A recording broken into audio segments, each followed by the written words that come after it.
Hello mga kabibig! Welcome back sa ating bagong YouTube channel. Ito ang pinakamaingay na YouTuber sa balat ng YouTube.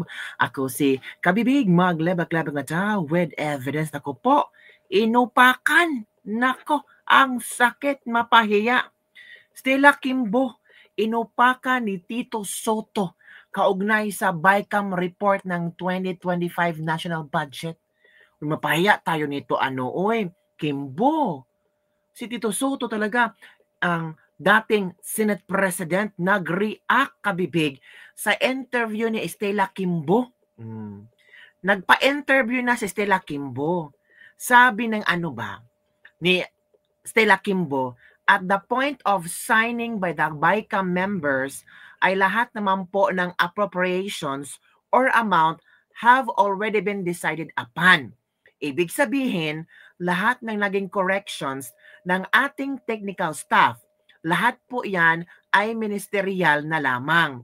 Ibig sabihin, calculator activity na lang po. So lahat po, wala na po silang discretion dahil lahat po ay decided na po by the BICAM members. Kasama ba dyan, Stella Kimbo, ang blanco? So, yung mga blanco, okay lang yon kasi pwedeng makoreksyonan, calculator activity lang yon. Nako, ministerial corrections ng technical staff ay hindi kailanman pinahihintulutan sa anumang panukalang batas. Nako, dito nasupalpal si Stella Kimbo. Sabi ni Tito Soto, o Stella, yung ministerial corrections, bawal yan. Bawal yan. Hindi yan pwede ang technical staff ang gagawa dyan. Ano ba yan, Stella? Yun pa ang irason nyo sa blankong dokumento? Ministerial corrections ng technical staff? Grabe. Ang technical staff na ang may kasalanan ngayon? Nako, dagdag pa.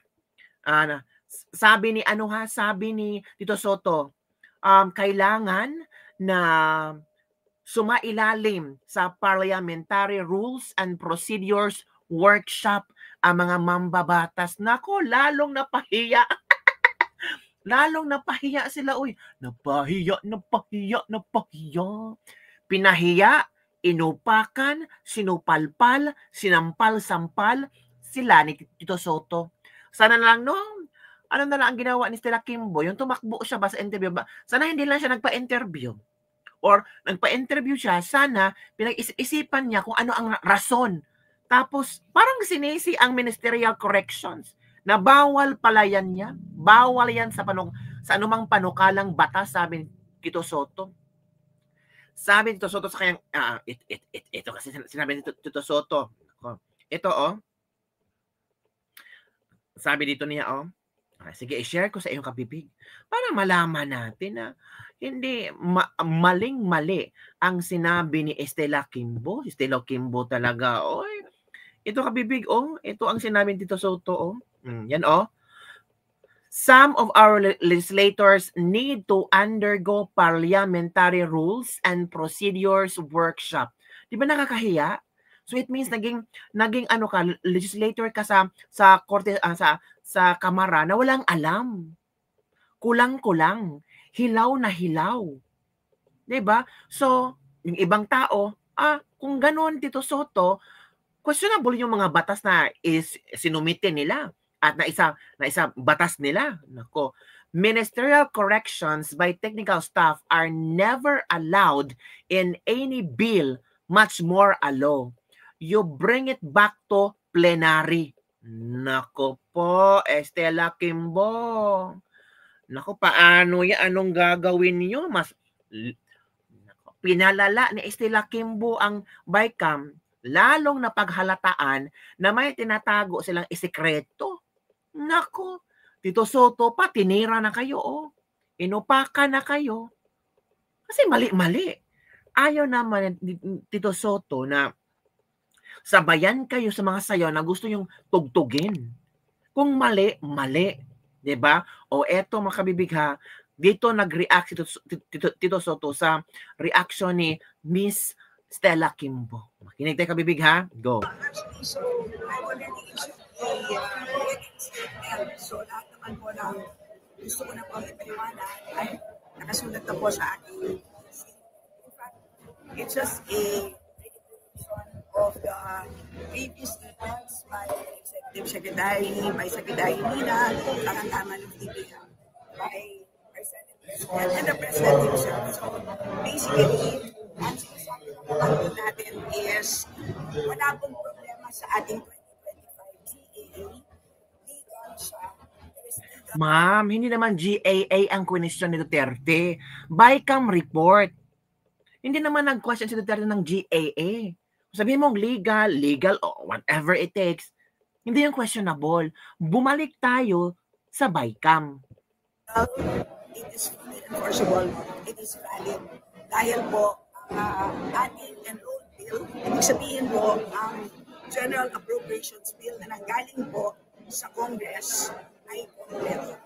Walang plan. So that's basically the reason for why ang naging basihan ng GAA ay kompleto. But we do acknowledge po, ma'am, that there are blanks nga po doon sa BICAM report na pinirmahan ng BICAM and ni-ratify ng plenaryo. Yes, so notwithstanding any typographic. Sinabi niya, yes. Again ha, sinabi ni Stella Kimbo, inadmit ni Stella Kimbo na merong blanco. Sabi niya, yes.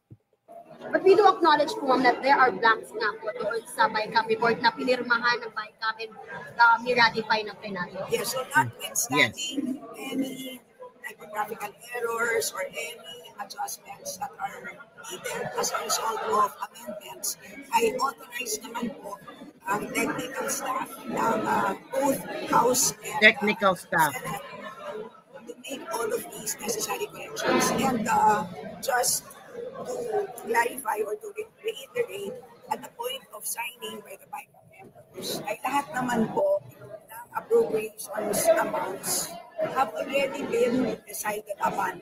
Ibig sabihin, lahat po ng naging corrections ng ating technical staff. Corrections. Yan ay ministerial na lamang. Ibig sabihin, Pero ang technical staff, sila yung nagko-correct sa BICAM report. So, yung technical staff ang nag-fill in sa blankong BICAM report. Kung yun ang pag-understand ko, Kabibig, pasensya na Kabibig ha, yun ang aking pag-understand. Kasi inadmit ni Stella Kimbo na may mga blanco. Tapos, yung kanyang technical staff, tininan ulit. So, there's a possibility na itong mga technical staff na ito, sila yung nag-fill in sa mga blanco. Diba? calculator activity na lang po. So, lahat po, wala na po Calculator silang discretion. activity. Dahil lahat po ay decided na po by the BICAM members at the point of signing. Considered typographical error daw po yung pag-fill in the blanks ng mga amount? There are some. Wala. Typographical errors. Yung mga blanco. Hala. Some na typographical error. Dahil yung iba doon ay makikita naman because the enrolled bill is available for the perusal of the public. Nasa archives na po. So computation lang kumbaga po, yung sinasabi yung numbers kaya wala doon. Kasi technically sa omnibus Yes. motion po, hindi allowed yung paglagay ng numbers kumbaga. Dahil Yes. lang po siya, hindi siya error, hindi siya Yes. mistakes, di ba? And there is another omnibus provision doon sa BICAM na in case na magkaiba po ang version ng printed at saka ng BICAM report, ang mag-prevail po is the printed version. Ang last lang, since when pa po itong practice na ito?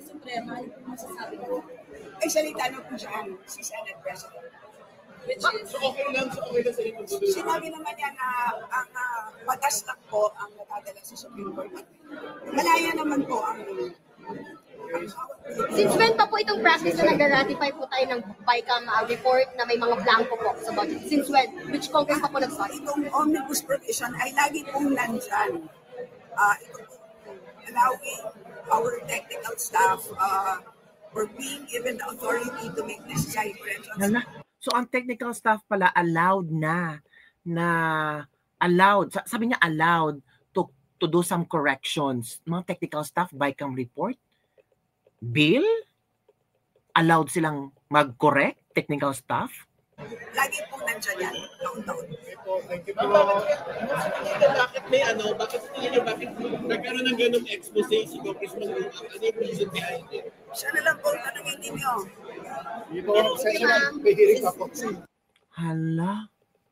Kaya nga, Sabi ni Tito Soto, agad, lahat ng naging corrections ng technical staff ay ministerial calculator activity na lang. Sabi ni Stella Kimbo. Kaya sabi ni Tito Soto, some of our legislators needs to undergo parliamentary rules and procedures workshop.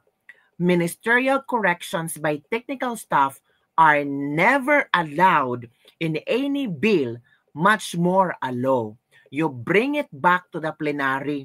Hindi yung technical staff ang magkokorek, kayo ang magkokorek. Di ba mga kabibig? Nako. Ito pa. Omnibus motion allowing the Secretariat to correct mistakes or typos, etc. must never be allowed. It should be brought back to the plenaryo. Ang Secretariat, ang technical staff, omnibus motion, hindi nag-a-allow dyan. So, dapat talaga ibalik sa plenaryo. Hala ka. Mandate of legislator is never delegated, sabi ni Tito Soto. Sa mga gumagas na malaki para manirang kapwa, ayos para mabasang yaman niyo. So, yun mga kabibig. Hala ka, mali-mali pala ang ginawa ninyo. So, mas lalong naiipit. So, mas lalong nakikita ng tao ngayon na parang masasagot na ng tao ngayon kung sino ang nag-fill in. Ang mga technical staff, nako, technical staff, managot kayo. Kasi sabi ni Tito Soto, bawal to eh. Bawal. Ministerial corrections by technical staff are never allowed in any bill, much more a law. Omnibus motion allowing Secretariat to correct mistakes or typos, etc. must never be allowed. It should be brought back to the plenary. Yan ha. Yan ang sabi ni Tito Soto. Knowing Tito Soto naging Senate President din ito, alam din ang mga galaw, alam din ang mga procedures diyan. Nako, ano ba naman 'to? Parang biglang bumalik ulit ang topic ng BICAM report kasi nagsalita si Stella Kimbo. Sabi na isang, boba talaga tong Stella Kimbo kung ano-ano lang pinagsasabi. Uy, wag naman pong ganun kayo magsalita. Baka ito lang ang nalaman ni Stella Kimbo na ganito mag-explain para maintindihan ng mga tao. Para at least may ano ba, dalawang pag-iisipan or dalawang argumento ang makikita natin. Yung argumento na Congressman Ungab, argumento na Stella Kimbo. Ngayon may argumento na naman si Tito Soto. So mga kabibig, ano sa tingin nyo? Diba? So maghintay-hintay tayo kung sino pang mga politiko ang magre-react tungkol sa BICAM report. Kasi si Stella Kimbo talagang inupakan, sinupalpal, pinahiya ni Tito Soto. Nako, si Stella Kimbo, paano yan? Ano kayang i-react ni Stella Kimbo? Baka no comment na naman si Stella Kimbo. Kasi ayaw na niyang palalain ang sitwasyon. Yun lang. Yun ang statement ni Stella Kimbo.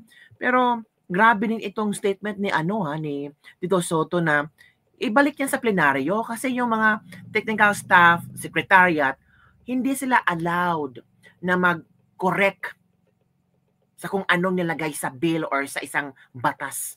Wala silang karapatan. Dapat ang mga legislators lang ang may karapatan. Sila ang dapat mag-fill up, mag-fill in. Paano yan? Technical staff na pala ang nag-fill in ngayon. Diba? So yun lang po mga kabibig ang ating list libak-libak for the day. Ano ang iyong komento tungkol dito? Write down your comments below and don't forget to like, subscribe, and share this video. Bye everyone! See you next time.